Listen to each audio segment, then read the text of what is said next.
this new rock forms under the sea, creating vast interconnected volcanic mountain ranges that extend through all the major oceans of the world. One range can clearly be seen at the bottom of the Atlantic Ocean along the Mid-Atlantic Ridge. It stretches more than 12,000 miles from the subantarctic to the Arctic. It comes to the surface in a few places.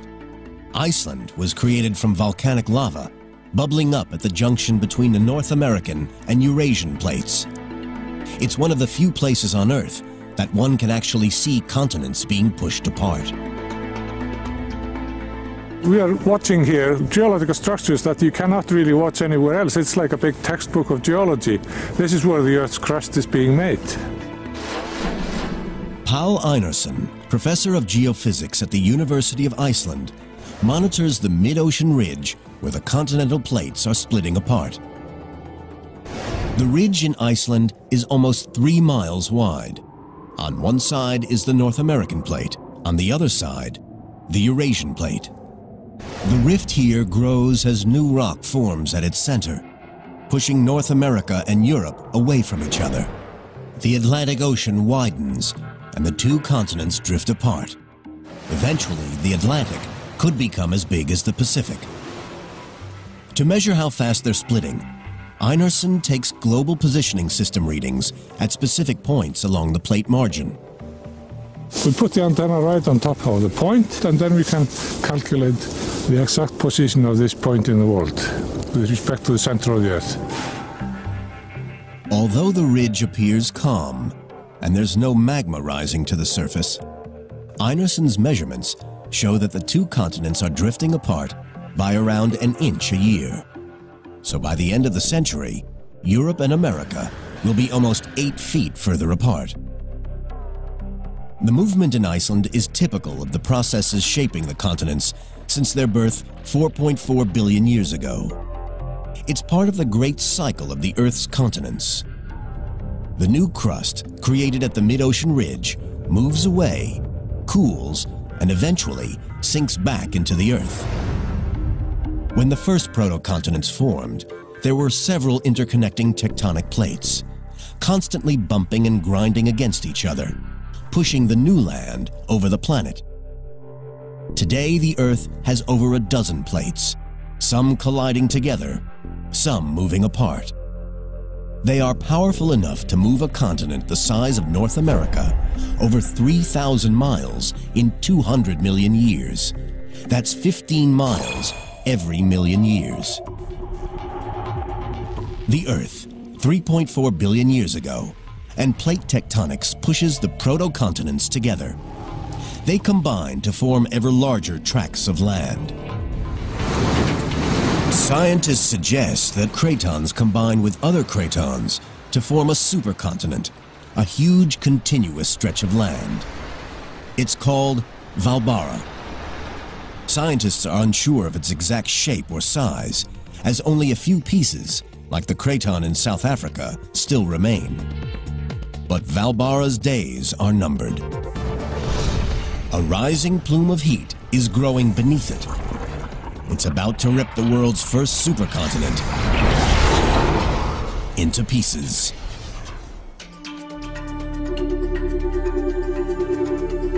$2.7 billion years ago, Valbara, the world's first supercontinent, still dominates the planet.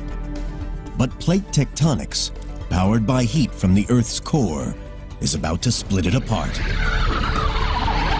Rock is a good insulator. When a continent gets very large, the rock traps heat beneath it. As it gets hotter and hotter, a plume of superheated magma builds up beneath the giant continental mass. The temperature continues to rise, and pressure in the mantle increases. Eventually, the crust can no longer contain the pressure, and the hot lava breaks through, ripping the land apart. You can see this process happening today in Africa. Heat from the Earth's core is ripping the continent apart. A giant rift valley runs from the Red Sea down to Mozambique. Giant cracks are opening up in the land. Volcanoes, like Kilimanjaro, mark spots where molten rock have risen to the surface in the past. In 10 million years, the eastern half of the continent will have split away. The molten lava trapped beneath the giant supercontinent of Valbara eventually smashes through the surface rock. The continent ruptures into several smaller pieces. These bits of land sail across the Earth. But nobody knows what happens to them or what the planet looks like at this time. The Earth is entering the Dark Ages. It is over 2.5 billion years since it was formed. It will be over 1 billion years before another supercontinent forms.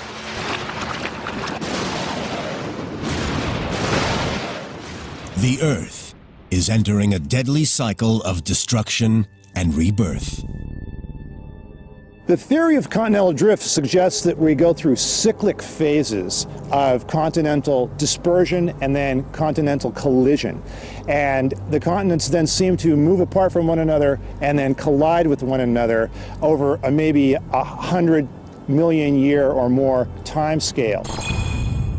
When a large continent splits apart, the separate pieces travel away from each other, pushed by the creation of new land at the ridge between plates. Because the Earth has a constant surface area, the same amount of land created must be absorbed into the Earth. This process happens at subduction zones at the junctions of plates. At a subduction zone, crust dives down into the mantle to be melted to form new rock. When the plate subducts into the Earth, it brings two pieces of land together. When they collide, a new supercontinent starts to form. It is now 1.1 billion years ago on our timeline, and the next known supercontinent has formed. Its name is Rodinia, and it holds almost all of the continental rock on the surface of the Earth. Still, no one knows exactly what it looked like, but at its heart is an area that will eventually become North America.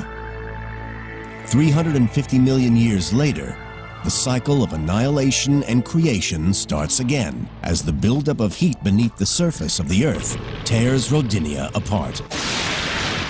When Rodinia splits, it forms several smaller continents that for millions of years drift apart and then drift back together again to form Gondwana, a supercontinent in the southern hemisphere. Eventually, after several 100 million years, Gondwana slowly splits apart. Plate tectonics pushed the land back together to create the world's last supercontinent. It's a huge landmass known as Pangaea. All the continents we know today are here, joined together. Geologists are able to plot the continents' relative positions because 350 million years ago, there are numerous species on Earth, each living in distinct regions. This specimen that I have right here is the first trilobite that was ever described from what is now the United States. It is exactly the same type of trilobite that occurs on the other side of the Atlantic Ocean in North Africa. So we know then that the trilobites in the old and new worlds must have been close together because they're so closely related. The fossil records show that North America and Europe rest next to one another. The land where New York now sits is next to Morocco in North Africa. The Atlantic Ocean does not exist. The east coast of South America nestles against the western coast of Africa, while Australia, India, and Antarctica are joined to the southeast of Africa. If we want to look at a picture of the world 250 million years ago, we're going to look at a world in which a four-footed creature could walk from one end of this landmass to the other. Pangaea is one giant continuous landmass. It not only makes the world look very different, it also has a dramatic effect on climate. Because much of the land is located far from the sea, the climate of the interior changes radically from season to season. It gets very hot in the summertime and extremely cold in the winter. You don't have the moderating influence of the ocean that we have today. So it's a very different world. And it's a world that in some ways is harsher and less hospitable, at least to life on land. It's thought that the climate change caused by Pangaea's formation may have played a role in one of the largest mass extinctions on Earth. This event, known as the Permo-Triassic mass extinction, wipes out about 90% of all life on Earth. It's been called the mother of all mass extinctions. I would consider that the formation of Pangaea, with its climate worsening effects, to be a contributing factor, however, and not the sole cause of the mass extinction. 250 million years ago, and the supercontinent of Pangaea is breaking up. The continents we know and recognize today begin to take shape. Over the next tens of millions of years, South America drifts away from Africa, North America away from Europe. Australia splits off from Antarctica and heads north to warmer climes. The positions of our continents are becoming familiar, although their distinguishable features are not. The world's vast mountain ranges, the Alps and Himalayas, and its great valleys, like the Grand Canyon, are yet to form. They will emerge out of one of the biggest battles in nature, the battle between colliding continents.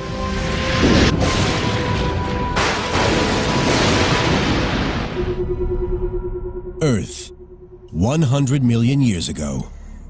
The continental map of the modern world is gradually becoming recognizable. But a battle is still raging between the continents that will change the face of our world forever and create some of the most extraordinary geological features on the planet. As the continents move slowly across the Earth, crust and rock is dragged back down into the Earth at subduction zones between the tectonic plates. But when continents collide at the plate junctions, sometimes there is a battle for supremacy. If neither plate will submit and drop down to be consumed by the mantle, then both the continents slowly smash and grind into each other. These pinch points of continental collision build mountains.